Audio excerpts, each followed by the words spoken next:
Será que uma única decisão do governo pode mesmo iniciar uma reação em cadeia na economia?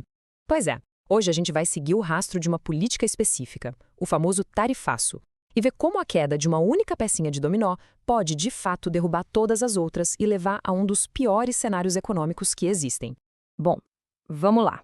O ponto de partida para toda essa confusão é uma ação bem conhecida, uma política que muita gente já ouviu falar, o tal do tarifaço. É exatamente aqui que nossa análise começa a esquentar. Mas afinal, o que é um tarifaço? De forma bem simples, é quando o governo resolve aumentar de uma vez só várias tarifas. E por que fariam isso? Geralmente a ideia é uma de duas: ou proteger a indústria nacional, deixando os produtos de fora mais caros, ou simplesmente arrecadar mais dinheiro para os cofres públicos. Parece uma lógica simples, né? Mas é aí que as coisas começam a se complicar. E não demora muito para essa primeira ação gerar uma consequência. E que consequência? Uma combinação que é um verdadeiro veneno para qualquer economia. Isso leva a gente a uma pergunta-chave. Imagina só o cenário. Os preços de tudo começam a subir no mercado, no posto de gasolina, na conta de luz, mas ao mesmo tempo a economia do país simplesmente para, não cresce, fica estagnada. O que acontece quando esse paradoxo se instala? A resposta para essa pergunta tem nome e sobrenome: estagflação. É exatamente essa mistura tóxica de uma economia parada, ou seja, estagnada, com uma inflação nas alturas, que vai comendo o poder de compra de todo mundo. É, literalmente, o pior dos dois mundos. E o que é mais curioso na estagflação é que ela quebra uma regra quase básica da economia. Sabe, normalmente a gente pensa numa espécie de gangorra. Quando a inflação sobe, o desemprego tende a cair, e vice-versa. Mas na estagflação, não. A regra é rasgada. A inflação sobe e o desemprego sobe junto. Isso cria um problemão para quem precisa tomar as decisões econômicas. Certo, mas como a gente sai de um simples tarifaço e acaba nessa enrascada toda? Vamos conectar os pontos agora para entender direitinho como uma coisa leva a outra. Olha, é uma reação em cadeia bem clara. Primeiro, o governo aumenta as tarifas. Com isso, os custos de produção para as empresas que usam insumos importados sobem também.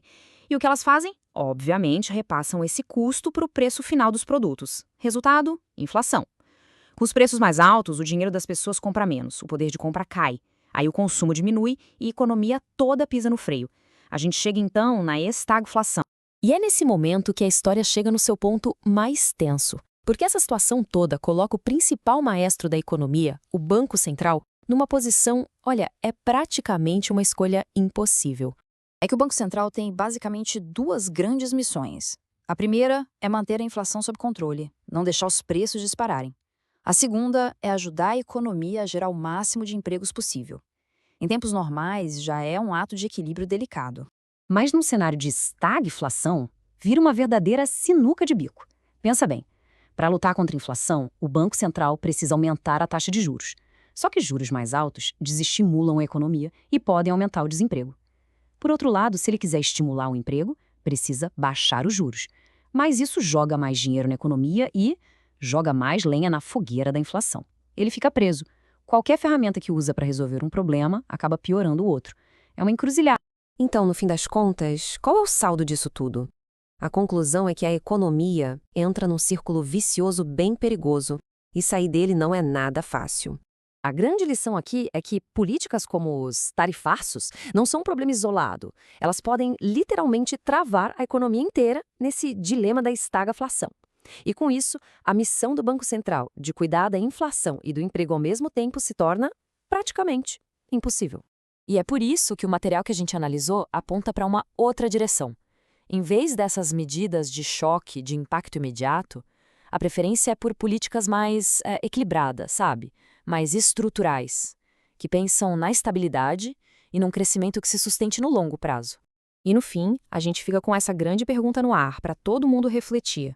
Como é que um país consegue proteger sua indústria, seus empregos, sem com isso acionar um efeito dominó que coloque em risco a estabilidade da economia inteira? É um verdadeiro quebra-cabeça e um dos maiores desafios para qualquer governo.